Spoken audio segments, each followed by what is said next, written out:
Señor Sánchez, señor presidente, vamos a apoyar la prórroga del estado de alarma y lo vamos a hacer por coherencia con la posición que hemos mantenido desde el inicio de la crisis. Una posición que se resume básicamente en apoyar al Gobierno, no en tanto que partido, sino en tanto que esfuerzo público por estar a la altura de esta crisis y, al mismo tiempo, arrastrarlo o mantener que hay posibilidades alternativas cuando creamos que está yendo tarde o que no está dando respuesta de la intensidad y de la contundencia que la crisis requiere. Humildemente tengo que decirle que estamos orgullosos de haber ido adelantando desde el comienzo de la crisis ideas que cuando las exponíamos aquí cada semana eran una exageración, no tenían sentido, eran una sobreactuación y que a veces, semanas después o incluso horas después, se acababan aplicando. Lo vamos a seguir haciendo, pero le pediría que el Gobierno se lo ponga más fácil a sus socios y aprenda a dejarse apoyar.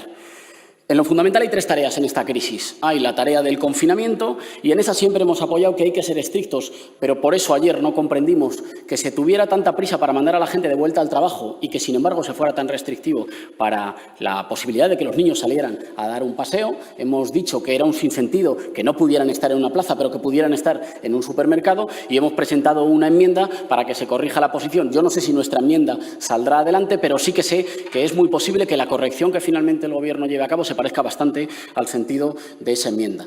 La segunda tarea es la de la protección social, a la que me referiré después y en la que creo que queda mucho por hacer.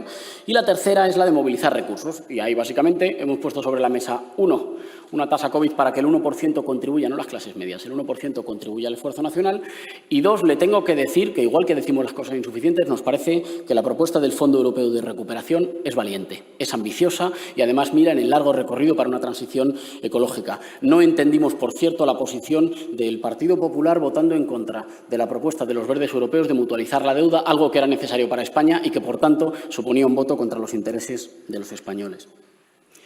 La semana pasada, en una pregunta parlamentaria, la ministra portavoz del Gobierno me respondía: estamos mal, pero menos mal que estamos, citando, por lo visto luego le busqué, a Pepe Blanco. Entiendo que es un chascarrillo, pero me preocupa lo que subyace al chascarrillo, que es esta especie de sensación de alivio porque uno es menos malo que los otros. Habida cuenta de quiénes son los otros, yo no sé si me conformaría, sobre todo porque ese camino, la última vez que se practicó, condujo al cinismo y al desencanto. La última vez que pasó, mientras España se sumía en una inmensa crisis moral y económica, se vaciaban los parlamentos y las urnas y se llenaban las plazas.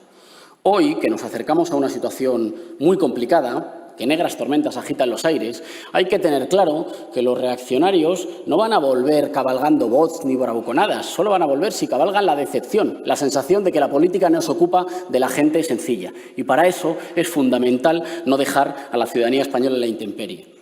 Yo sé que subo cada semana y digo básicamente las mismas cosas, que es que hay mucha gente que se está quedando por el camino, que hay mucha gente que se queda en una situación de desprotección absoluta. Pero cada semana que lo digo es más grave y es más urgente. Hay cientos de miles de españoles que no pueden esperar a una revisión de los pactos de la Moncloa o al recorrido, me reconocerán que incierto, de una comisión parlamentaria. Hay gente que se quedó sin trabajo antes de que el decreto les protegiera. Hay gente en la economía informal o en la precariedad que lleva un mes sin ingresar nada. Hay inquilinos o hipotecados que no pueden, la inmensa mayoría no pueden llegar a recibir las ayudas porque se pierden en la letra pequeña. Hay autónomos que sufren las consecuencias abusivas de los préstamos de los bancos. Hay bares que llevan un mes cerrados y que no saben si cuando se decrete el fin del confinamiento van a poder volver a abrir. Esta gente no puede esperar los tiempos institucionales de una comisión parlamentaria, pero es que tampoco tendrían que esperar.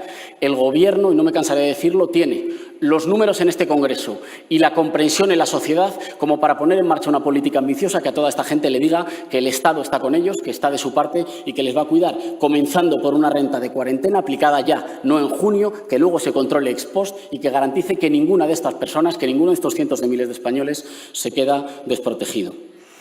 Se me dijo el otro día que este quizá no era un momento de reformas estructurales, que no se pueden hacer ahora. En Más País consideramos exactamente lo contrario. Este es precisamente el momento. La crisis ha dejado de forma palmaria, de forma evidente, cuáles son las cosas que nos hacen más frágiles y más débiles como país y cuáles son las que nos hacen más fuertes.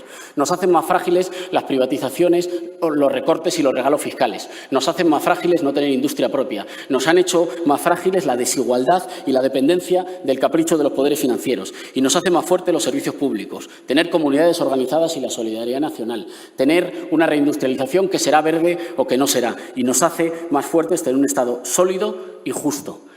Si no se avanza ahora, eso significará retroceder, porque los que en tiempos de bonanza se burlan de papá Estado y ahora ponen el cazo, después volverán a pedir recortes. Por eso, este es precisamente el momento de avanzar. Entramos en esta crisis débiles, con el contrato social roto por la desigualdad y sin proyecto de país. Tenemos que salir fortalecidos, con un Estado fuerte, con un proyecto patriótico, verde e igualitario. Y ahora, créanme, es justamente el momento. Gracias.